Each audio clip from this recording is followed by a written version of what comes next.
Nobody likes to feel like they're being manipulated. It's that unpleasant twist in your stomach when you realize that someone is trying to control you, not for your benefit, but entirely for theirs. Today, we're going to uncover the truth about dealing with manipulative people, particularly narcissists, who excel in the art of control and deception. In the world of Stoicism, we learn to detach from our emotions to see the situation for what it really is, a test of our endurance and wisdom. This episode isn't just about understanding the dark tactics of narcissism. It's about empowering you with the knowledge to reclaim your peace and autonomy. We're diving deep into strategies that not only help you recognize these tactics, but also teach you how to turn the tables on those who think they can tamper with your mind. So, let's arm ourselves with the wisdom of the Stoics and prepare to take control back from the manipulators in our lives. 1. Ignoring them. It's a bit of a paradox, isn't it? The less attention you give to those who crave it the most, especially narcissists, the more power you gain over the situation. Stoicism teaches us the virtue of indifference when facing things outside our control, including the behaviors of others.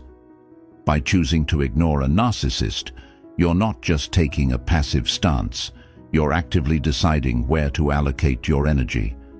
This choice aligns perfectly with the Stoic principle of focusing solely on what's in our power, our actions, responses, and where we direct our attention. Now, let's break down what ignoring a narcissist really entails. It's not about giving them the silent treatment or being overtly dismissive. Instead, it's about withholding the kind of attention they thrive on. Narcissists feed off emotional reactions, your anger, your frustration, your sadness. When you deny them these reactions, it's like cutting off their supply line. You keep your emotional responses measured and your interactions brief, functional, and devoid of the personal engagement they seek. Think of it as practicing the Stoic exercise of objectivity. You interact with them as if you were a scientist observing an experiment without any personal attachment to the outcome. This detachment is powerful because it shifts the dynamic and forces the narcissist to face the vacuum of their own neediness. Without your reactions to sustain their ego, they begin to lose their footing, making their attempts to control you less effective. Moreover, ignoring a narcissist aligns with another Stoic practice, the reserve clause. This mental tool involves approaching every action with the understanding that you will carry it out fate permitting. In this context, it means engaging with a narcissist only when absolutely necessary, and always with the awareness that any attempt to change or influence them is outside your control. You maintain your peace by accepting that you can manage only your actions and reactions, not theirs. But here's an interesting twist. When you start ignoring a narcissist's attempts to engage you emotionally, you might notice a temporary increase in their efforts. They might escalate their behaviors, trying new tactics to get a rise out of you, anything to regain their lost sense of control. This is where your Stoic resilience is tested. You may feel tempted to react, to defend yourself, or to set them straight. It's natural, but remember, every time you engage, you feed the cycle. The key here is consistency. Your consistent indifference can be disorienting and incredibly frustrating for them. As Marcus Aurelius reminds us, you have power over your mind, not outside events. Realize this, and you will find strength. By applying this wisdom, you not only protect your emotional well-being, but also become a less appealing target for their manipulations. In practical terms, this means setting and enforcing strict boundaries about what behaviors you will and will not respond to. For instance, if a conversation turns manipulative or derogatory, you disengage. This isn't running away from the problem. It's choosing not to entangle your peace of mind with someone else's chaos.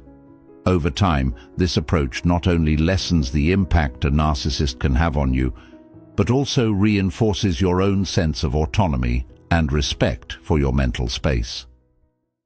2. Setting boundaries. Boundaries might just be the unsung heroes in our lives, particularly when dealing with personalities that thrive on control, like narcissists. In Stoicism, the emphasis is often on internal boundaries, setting limits with our responses and emotions. However, when interacting with a narcissist, external boundaries become just as crucial. It's about knowing where you end and they begin, defining what is acceptable in your interactions, and more importantly, what isn't. When you establish clear boundaries, you're essentially teaching others how to treat you. This isn't just about saying no or keeping someone at arm's length. It's about defining your personal space, both emotionally and physically, and deciding what you will allow into that space.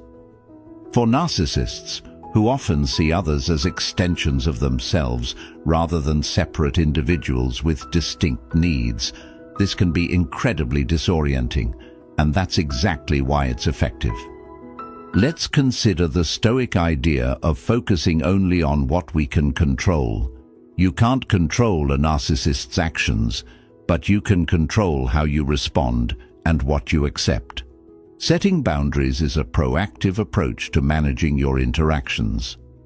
For instance, if a narcissist begins to raise their voice or use manipulative tactics, having a boundary might mean you calmly state that you will continue the conversation once they can speak respectfully, or perhaps not at all if respect isn't possible. This practice of setting boundaries is not just about protecting yourself, it's about preserving your dignity in the face of disrespect. Seneca, a Stoic philosopher, once said, "We suffer more often in imagination than in reality."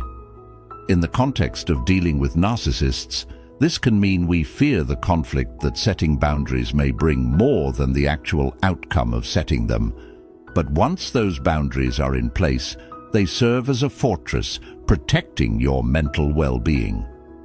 Implementing these boundaries consistently is where the challenge often lies. Narcissists are known for testing limits, repeatedly pushing to see if they can coax you into bending your own rules. This is your chance to practice another Stoic principle, perseverance.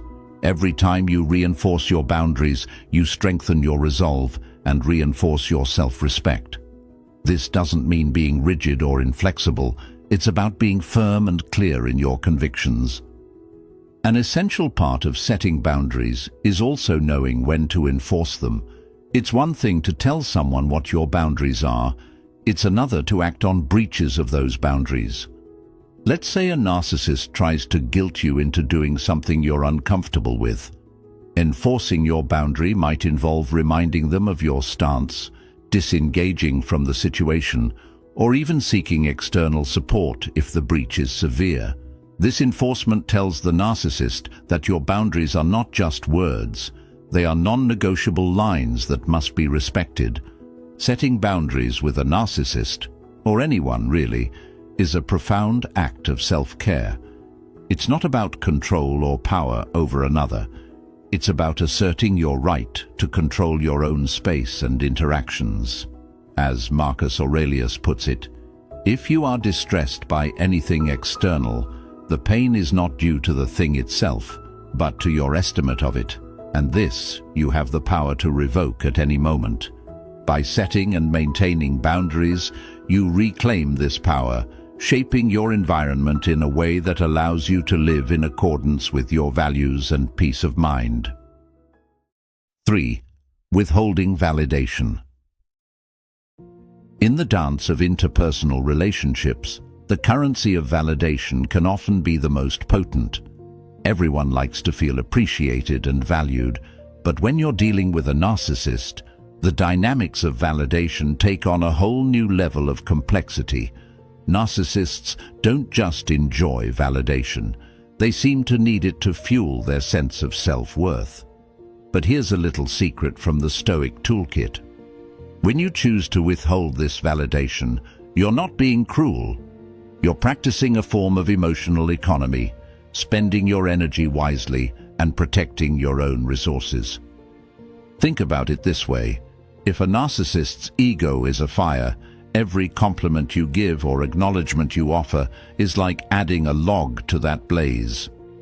What happens if you simply stop contributing to the fire?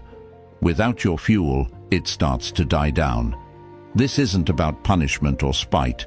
It's about not allowing someone else's needs to dictate your actions, especially when they're manipulative.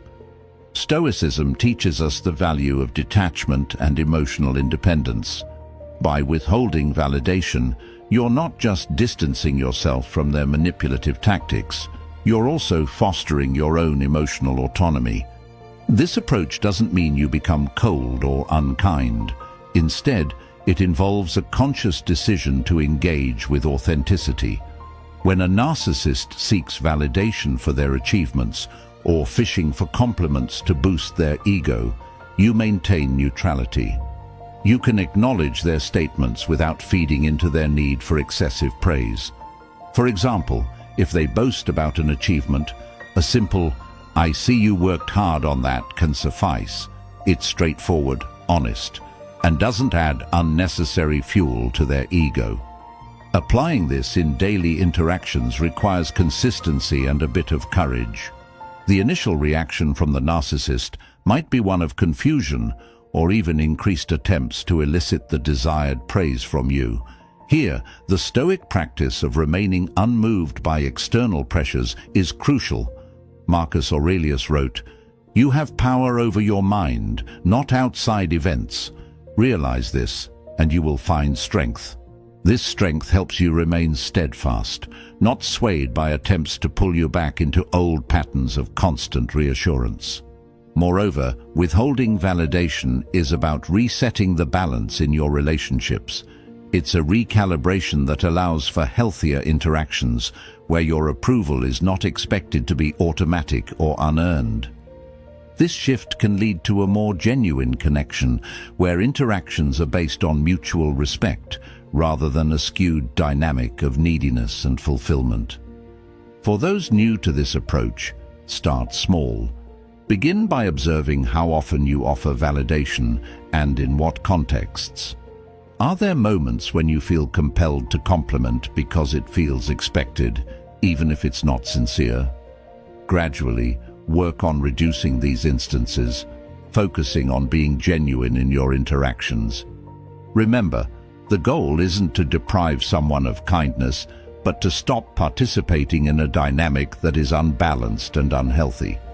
In practice, withholding validation teaches you and the narcissist a valuable lesson about the nature of self-worth and respect.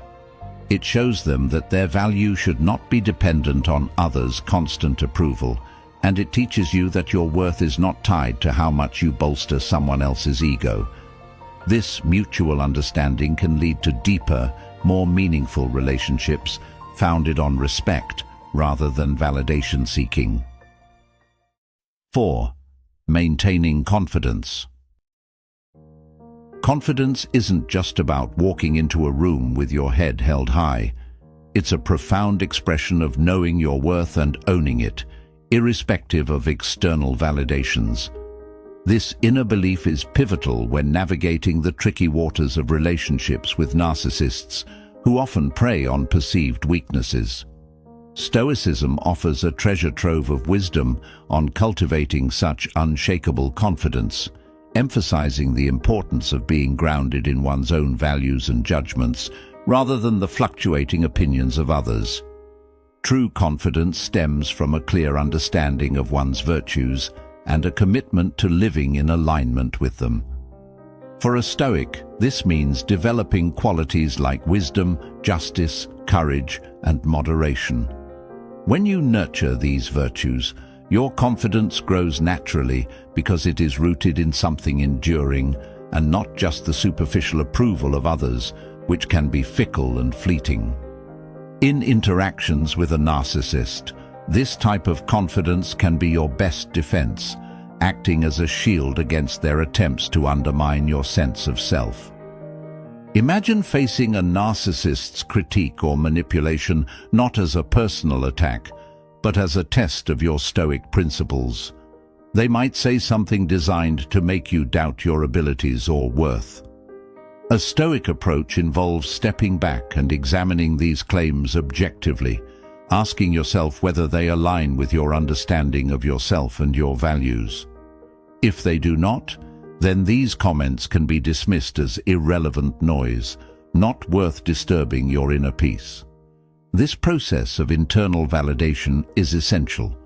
When you depend on external sources for your self-esteem, whether it's praise from others or material success, you give away your power. But when your confidence is anchored in your own assessments and the quality of your character, it becomes impervious to the whims of those around you, including narcissists. They thrive on your uncertainty and self-doubt because it makes you more susceptible to their influence and control.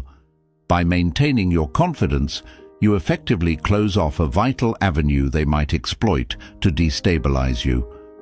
Moreover, practicing confidence in this way has a visible impact.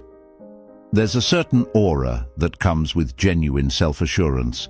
It's almost tangible, the calm and deliberate composure of someone who knows their worth. For a narcissist, encountering this kind of demeanor can be disarming. They are used to leveraging insecurities, so when they encounter someone whose self-value doesn't waver based on external validation, their usual tactics lose potency. Maintaining this level of confidence requires regular reflection and mindfulness, another Stoic practice.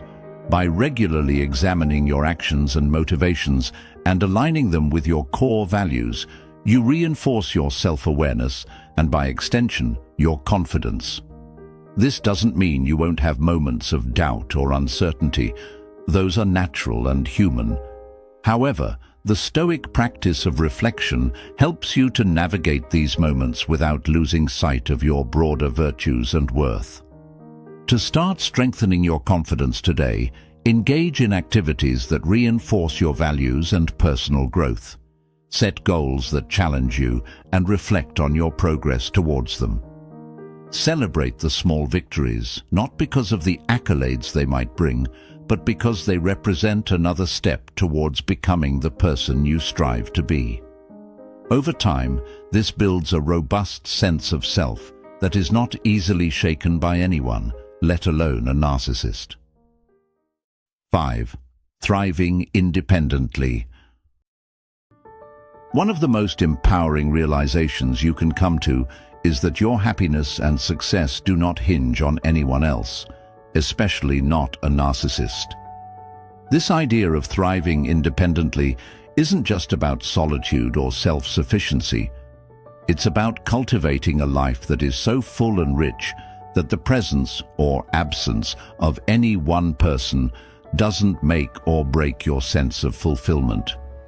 Stoicism teaches us to depend only on ourselves for our emotional and psychological well-being, reinforcing the idea that external circumstances, including relationships, should not dictate our inner peace. When you begin to focus on your personal growth and achievements without leaning on a narcissist for validation or support, you start to dismantle the unhealthy power dynamics that may have defined that relationship. Narcissists often want to be seen as indispensable, fostering a sense of dependency to bolster their own ego. However, when you develop and pursue your own interests, make decisions independently, and celebrate your own achievements without seeking their approval, you send a clear message. I am capable, content, and complete on my own. This isn't about isolating yourself or rejecting the need for companionship. Rather, it's about establishing a foundation where your relationships are additions to your life, not the cornerstone of your identity or happiness. This shift is significant because it challenges the narcissist's perceived control and importance in your life. By investing in yourself, whether through education, hobbies, career advancements, or personal wellness, you reinforce your autonomy and diminish their influence. Imagine building a life likened to a fortress, not to keep others out, but to keep yourself grounded in what truly matters. Each brick represents a personal victory, a moment of self-discovery, or a milestone in your journey. The stronger and more robust this fortress, the less impact a narcissist can have on your walls. Stoicism helps fortify these walls by emphasizing the importance of self-reliance and personal virtue. It teaches you that the ultimate control over your feelings and reactions comes from within, not from the external validations or manipulations of others.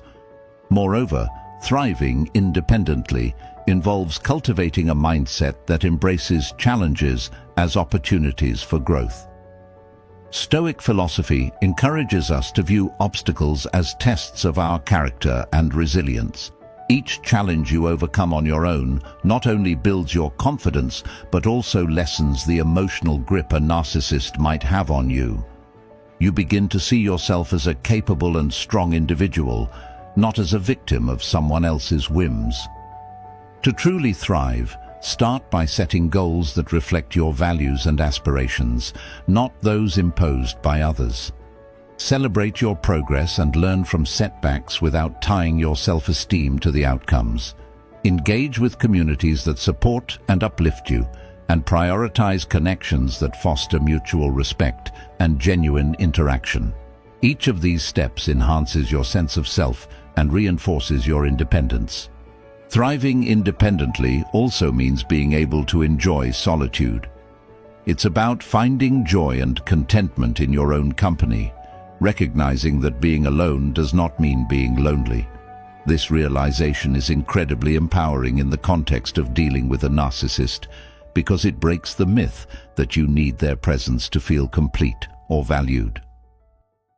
6. Staying calm in the storm.